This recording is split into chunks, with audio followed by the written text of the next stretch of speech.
Yeah, hello everyone. I'm happy to be here. My name is Günther Teufel. I'm a lead developer at Felgo, your partner for modern cross-platform development with Qt and QML. And yeah, I'm happy to welcome you to my talk about QML and C++ architecture best practices, how to develop scalable Qt Quick applications efficiently. So at Felgo, we've been working a lot with Qt, especially also in the mobile sector for iOS and Android, where we also offer SDK with a lot of components that you can take advantage of. And yeah, especially on those platforms, it is really important to offer a great user experience, which is why we heavily rely on Qt Quick and QML, because it is extremely powerful for all of these use cases. And during our projects, of course, we learned a lot about how to best utilize it and what to look out for and how to set up your project to be scalable and can handle all of the things you want to do well. Yeah, let's dive into it. QML and C++, two very different languages. First of why was QML introduced, or why is it important? And the main thing is for UI-driven development. And the user interface is extremely important. And QML offers a declarative language to build your UI, which is extremely flexible and powerful. You can add event-driven logic with the built-in JavaScript support. And yeah, it's really a charm to work with. In addition, QML offers near-native performance with the highly optimized QML engine and the Qt renderer. You also have the option of ahead-of-time compilation with Qt Quick compiler, and by default, Qt also does just-in-time compilation. So yeah, your QML code will be really performant, and for most of the use cases, it might not even warrant going further to C++, especially if it's just some user interface code gluing components together, because the additional step to go to C++ also requires some performance and some overhead. So it can make sense to stay in QML all the way, especially if you're using property bindings, for example, where Qt offers optimized bindings to make them really quick and fast on the QML engine. QML has many cool language concepts like item states. It offers the event-driven nature with signals that I already mentioned, and also property bindings. It's easy to learn, and it really reduces the amount of code compared to C++. It makes adding animations and effects very simple. Still offers great performance because all of the QML items are actually backed by C++ components. So the item tree that you build up in QML will be represented by highly performant C++ objects once it is built up in the QML scene. So yeah, really great choice, especially for user interface topics, but also not only for UI topics. If you look at Qt and the modules that Qt offers, be it multimedia, for example, and many other things, most of the things you can use, you have the option to either use the Qt C++ APIs or the Qt QML APIs, which offer you the same functionality just for the two languages. So there's really no big disadvantage of using QML. So if we are developing Qt in Qt Quick, when should we actually move to C++ or stay at C++? And it's basically the right choice for data-intense operations. It is also type-safe and fully compiled. So for parts where stability and security are essential, it's really important, and of course better to rely on C++ than on QML. Also, some of the Qt C++ APIs might offer more features in C++ than they do in QML. So whenever you're limited or you want to do something special, you always have the option to jump to C++ and do your things there. When talking about the mobile platforms and the cross-platform development, from C++, you also have the option to go further and integrate Objective-C code or Java code for Android. So you can really use it as the main point for going away from QML and bridging to other languages. Also to integrate libraries, for example. So let's check out some of the architecture best practices for QML-driven applications. It starts really simple, actually, because QML is easy to use and very flexible. But the more you code, the bigger your project grows, the messier it can get. As already mentioned, QML might be used for far more than view code. There is also no type safeness, as said before, and due to the flexibility, you aren't forced into a certain architecture or doing things a certain way. So it can get really hard to optimize, debug, and maintain your code in the long run. Some issues you might face include duplicate elements across different components, redundant functions, and JavaScript logic, which is spread out on many different views of your application.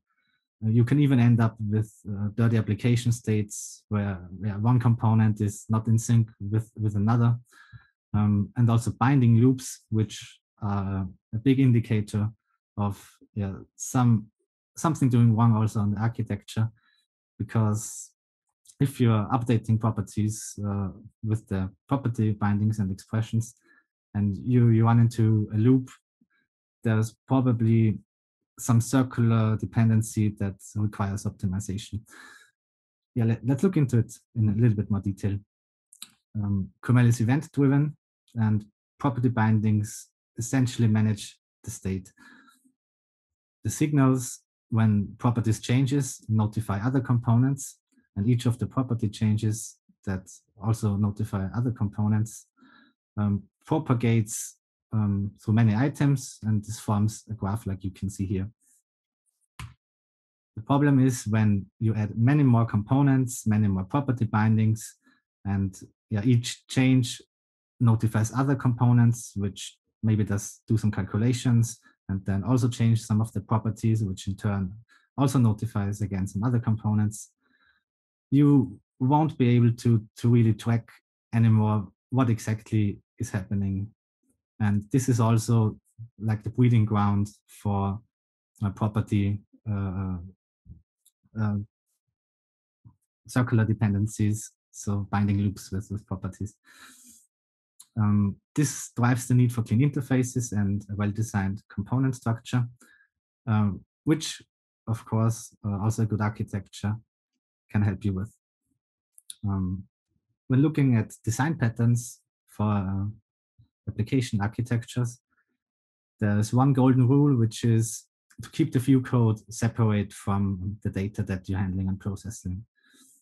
Examples of that are the MVC pattern, model view controller, or MVVM, model view model, or Flux, which is a pattern that is used by React.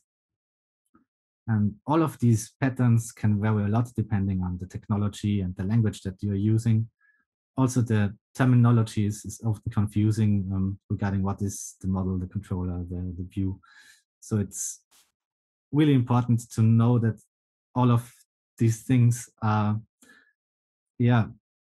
good to know, but you always have to see what's right for you and right for your project, for your language, for the technologies that you're working with.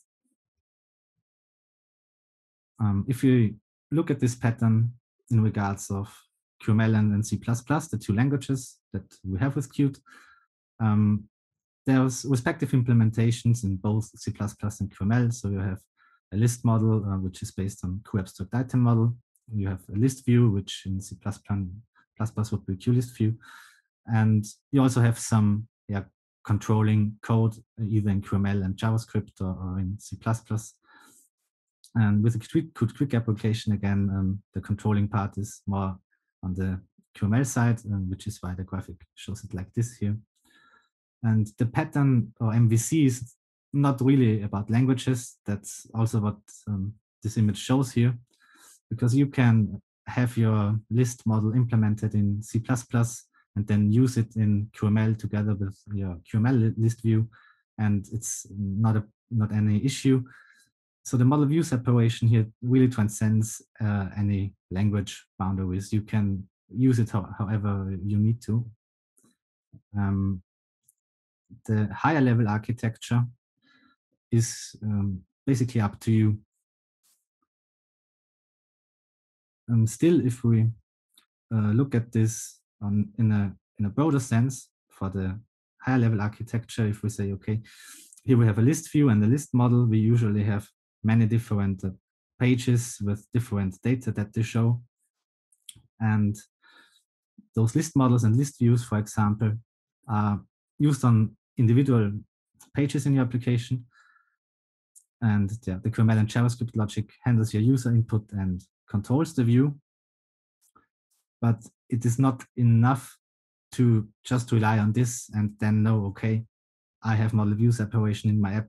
I use the Qt list model and list view. I do not need to do anything more. That's not enough, because we also want, when looking at the big picture, separation of the business logic and the application data, basically the application state, from the user interface as a whole. So not only a separation between a certain view and the data that it presents, but also a separation between all of the application data, all of the application state, and all of the user interface, regardless of which items the user interface might actually include or how many pages. How can this look like in QML? For example, you could introduce a global data model component, which covers the view state, the application state for your application. It controls and drives the application user interface, which in turn does not have any calculations anymore for processing all of the things. All of this logic and the data handling and the application state handling just moves to a different component. And then you can also, for example, have multiple pages connecting to the same data source and updating respectively without any inconsistencies. You can also very easily switch the whole user interface at a later point, because all of the application state and all of the data in your application is still managed separately in an own component that does not require a UI. How can it look in an actual live demo? Let's jump right in. I have a small example app here with a data model and a view. In this case, it's a navigation with a navigation item and a navigation stack and a to-do list page. Those components are just some very easy to use and simple components from the Felgo SDK. For example, the navigation stack is a styled stack view, which offers transitions for mobile styled items like on iOS or on Android. You can also see how it looks on Android or see how it looks on iOS. For example, on iOS, we would have a tab navigation instead of a navigation drawer on Android. But this is all, some details about the items. The important thing is that the data model is its own thing. And if we have a look into the to-do list page, which is the list page that we just saw before, here we have our list view. Here we also have a model, in this case, a JSON list model, which can take in JSON data and present it for the view. And what we do here is we just use some properties from the data model. So the view does not actually cover any fetching of the data. It just refers to the data and uses it.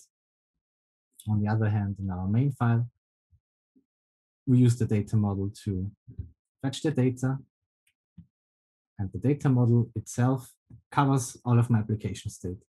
For example, it has a read-only property whether the API that I'm fetching the data from is currently busy.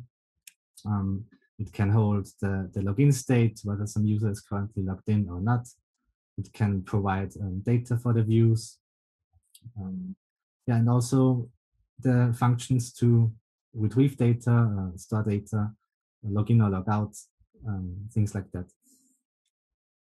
Which means that regardless of which page I'm working on, regardless of how many options I have, for example, to create and store such a to-do, like in this example, each and every page goes through the same API, which is provided by the data model. So I do not have any duplicate code here. I do not have code completion. Also, I can switch the user interface to a different implementation, for example, on different screens or platforms, and still have all of my functionality and all of my properties, my states, whether a user is logged in or not, managed in the data model and ready to be reused by the user interface. The last topic is also quite interesting, and it's QML Hot Reload, which is a tool to develop and test QML efficiently. If you look at your development process, you usually code something, you save your code, you compile it, you deploy it to your test devices, and you test it, see what works and what not, then jump back into coding. And this iteration is always going on. If we look at the compilation and deployment step, this usually takes a really long time. So you have to wait for 10 seconds or maybe up to 5 minutes, depending on what platform you're building your application for, until all of the compilation and the deployment is finished. We do this for every change and also for multiple devices. If we want to support Windows and macOS and maybe also mobile clients or embedded devices, we need to test our code on each and every one of them. And all of this testing multiple times a day on multiple devices, always for several minutes or at least 10 seconds or 20 seconds, stacks up a lot. And with the Felgo QML Hot Reload tool, you can reduce this time to 2 seconds. How does it work? SQML is such a flexible language, and it's actually interpreted and compiled at runtime by the QML engine. We can also apply QML code changes at runtime. We do not actually need the compilation and the deployment step, which means it's possible to just change a code, hit save, and then directly reload your code in your running application and see your changes without ever having to build and deploy. The Hot Reload tool is a standalone tool for Qt projects, so you do not have to use, for example, the components that you saw before from the Felgo SDK, like the navigation or the navigation stack. You can use it with any plain Qt project. To grab it, just download the Felgo SDK, and you will find the QML Hot Reload tool along with the Felgo installation. You can also use it to test on multiple devices simultaneously. So if you're developing on desktop, you can have the Hot Reload on desktop, but you can also connect external hardware or a mobile client, and yeah, basically instantly see the changes that you make on all of the devices at once. This really speeds up development and is a huge boost, especially for UI development, where you need to do a lot of UI testing, user experience testing, and so on. So yeah, let's see how it works. I'm again in the test project from before. As I'm here on the Felgo installation, I can just hit the live run button. But as said, you can use the tool with any Qt project. If you have downloaded the Felgo SDK, you can also start the tool from the command line and just pass the directory where your project is located. And then the Felgo Live server will open up for your project. And you can just hit the start button to open the Felgo Live client, which is now displaying your application. Yeah, so what can we do here? Let's see. We have everything set up, everything running. Now I can start changing my code. For example, I could add another navigation item, which is actually this tab at the bottom. And save. And you already see we got a second tab now that I can open up. I can add a title to the page. Now we see we produced an error with the brackets. Save again. Now it's here. Change back.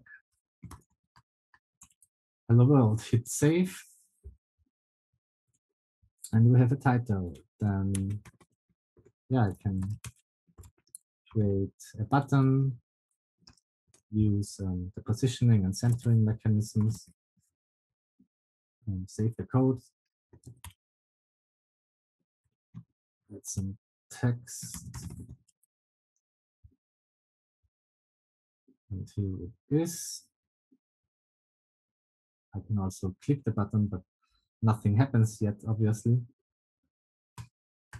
So let's add a click handler, have some test output. Now, if I look at the live server and I click the button, I can see I get my test output now here. This is required because I did not build and run my application, so I cannot get the log output directly. Instead, the live client sends all of the log output to the live server, where you can then see it. Now, we also said we can test on multiple devices at once. So I have my iPhone here. And here I have the Felgo Dev app pre-installed. You can also create a similar live client for your own application, or use the Felgo Dev app from the App Store. Sending the connection requests. And now you can see I'm connected also on the phone. Switch to the second tab. Click the button, and I can also see, also from my phone, I immediately get the log output similar to the desktop. So let's do some more development. What should we do? Let's change the text to clicked after we clicked it.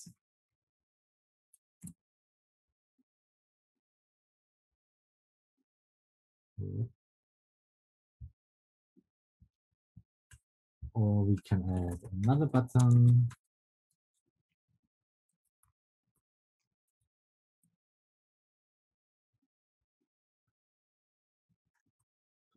Both of them in a row.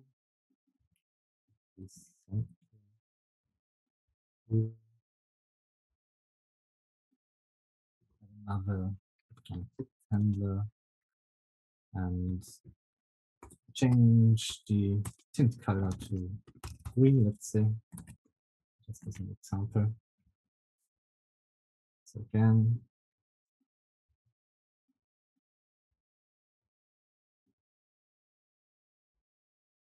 so let's type that one.